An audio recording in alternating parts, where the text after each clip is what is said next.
नमस्कार। सिर्फ 5 साल पहले अहमदाबाद के मोटेरा स्टेडियम में 1 लाख से ज्यादा लोग और एक ही आवाज, नमस्ते ट्रम्प।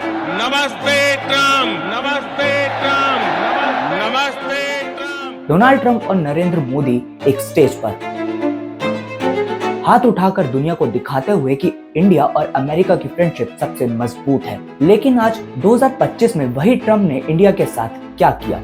50% टैरिफ्स, जी हाँ, पूरे 50% ड्यूटी लगा दी गई हमारे कपड़ों, डायमंड्स, मछली, लेदर और हैंडीक्राफ्ट्स पर। ये सिर्फ इकोनॉमिक शॉक नहीं है, ये एक पॉलिटिकल बिट्रेयल भी है। भारत ने रेड कारपेट बिछाया, ट्रंप को हीरो बनाया, लेकिन अब हमें ही पीछे से स्टैप कर दिया गया। सवाल ये है कि क्या इंडिया ने अपने सबसे बड़े डेमोक्रेटिक दोस्त पर ज्यादा ही भरोसा कर लिया था और आज इसका खामियाजा हमारी इकोनॉमी और जॉब को चुकाना पड़ रहा है। सूरत के डायमंड वर्कर्स की नौकरी खतरे में, आंध्र प्रदेश के श्रिम्प एक्सपोर्टर्स का बिजनेस बंद होने की कगार पर और लाखों textile workers job crisis face कर रहे हैं। आयरनी देखिए, जहां फार्मास्यूटिकल्स और आईटी सर्विसेज अभी भी बचे हुए हैं, वहीं सेक्टर्स जिनमें भारत के मजदूर और आर्टिसंस का खून पसीना लगा हुआ है, उन पर सबसे बड़ा हमला हुआ है। ये स्टोरी सिर्फ इकोनॉमिक्स की नहीं है, ये ट्रस्ट, जियोपॉलिटिक्स और बिट्रेयल की एक कहानी है।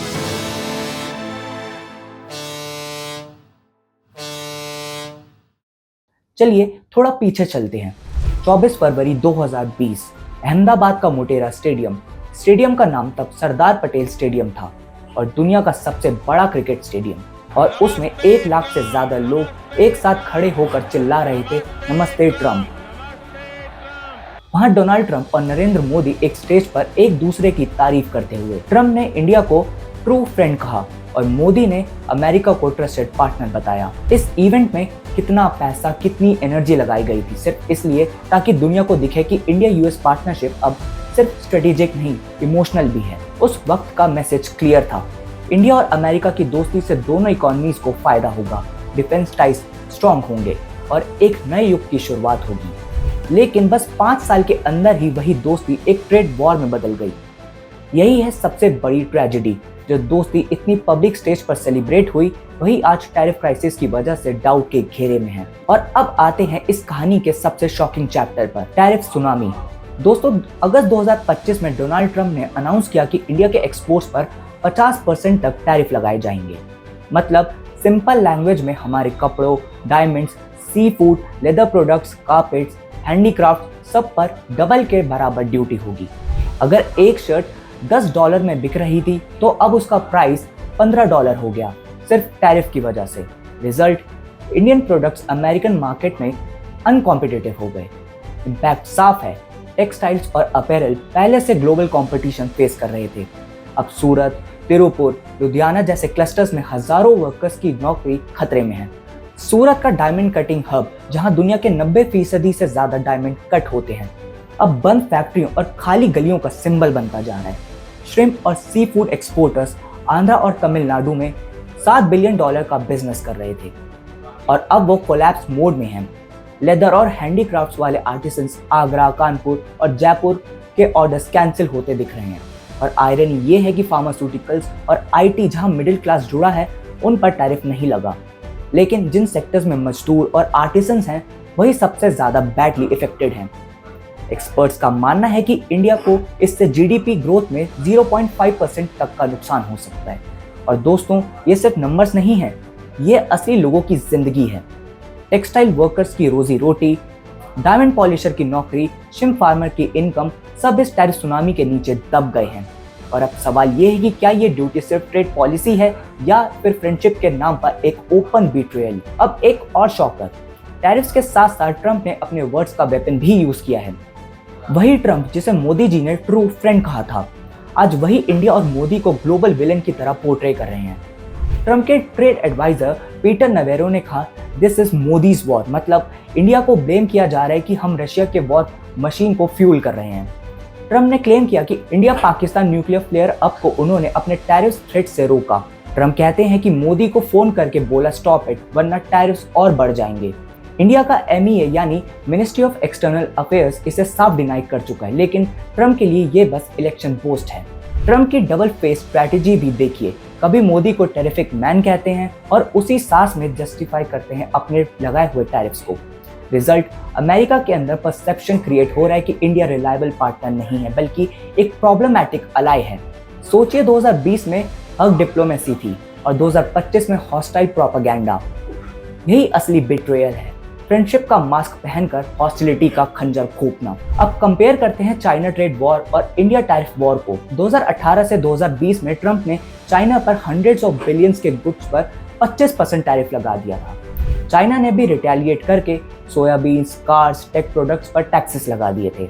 लेकिन डिफरेंस ये है कि चाइना एक इकोनॉमिक सुपर पावर है, उनके पास डोमेस्टिक मार्केट और स्केल है रिटेलिएशन का।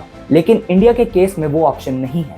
हमारे एक्सपोर्ट्स 86 बिलियन डॉलर्स हैं, यूएस को उसका 70% टैरिफ के नीचे है। हमारे एक्सपोर्ट्स मेनली लेबर इंटेंसिव और एसएमई ड्रिवन हैं।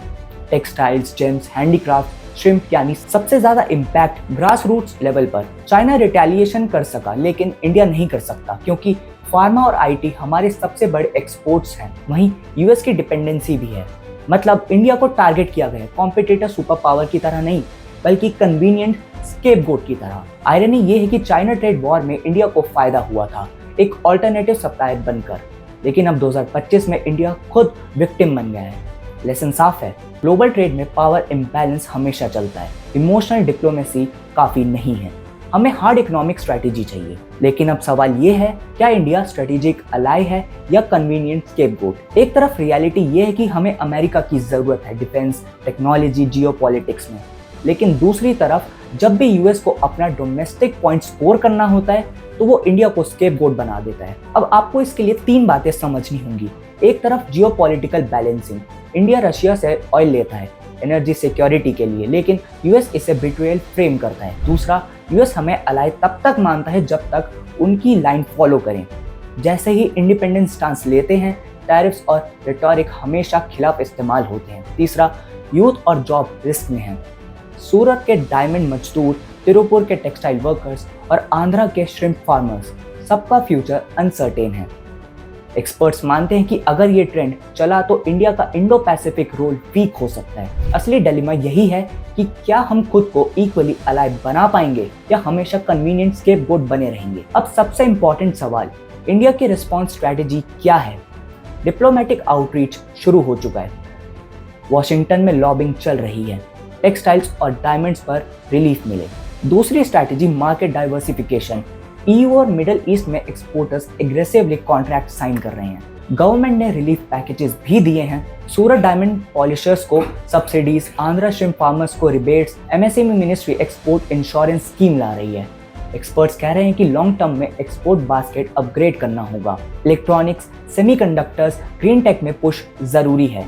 यूथ और एंटरप्रेन्योर्स के लिए ये मौका है। जैसे Surat startups blockchain based diamond traceability बना रहे हैं, Andhra exporters direct to consumer e commerce explore कर रहे हैं। मतलब क्राइसिस के अंदर भी अपॉर्चुनिटी है। टैरिफ्स ने शॉर्ट टर्म पेन दिया है, लेकिन अगर इंडिया डाइवर्सिफाई और इनोवेट करे तो लॉन्ग टर्म में और मजबूत होकर निकलेगा।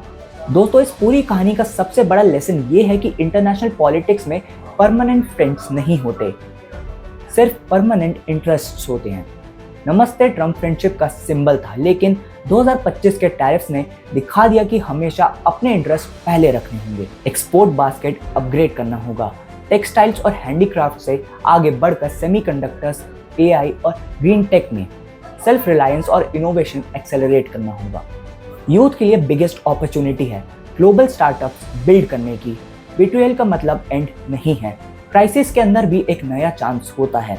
इसलिए कंक्लूजन सिंपल है, स्टेप इन द बैक होने के बाद भी भारत कोलैप्स नहीं करेगा। हम और स्ट्रॉन्ग और इंडिपेंडेंट बनकर उभरेंगे।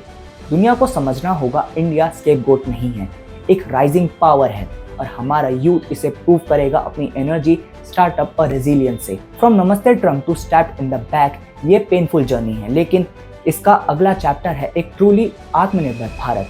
इस पर क्या है आपकी राय, हमें कमेंट बॉक्स में ज़रूर बताएं। और अगर आपको ये जानकारी अच्छी लगी तो इस वीडियो को लाइक करें, शेयर करें और हमारे चैनल को सब्सक्राइब करना ना भूलें।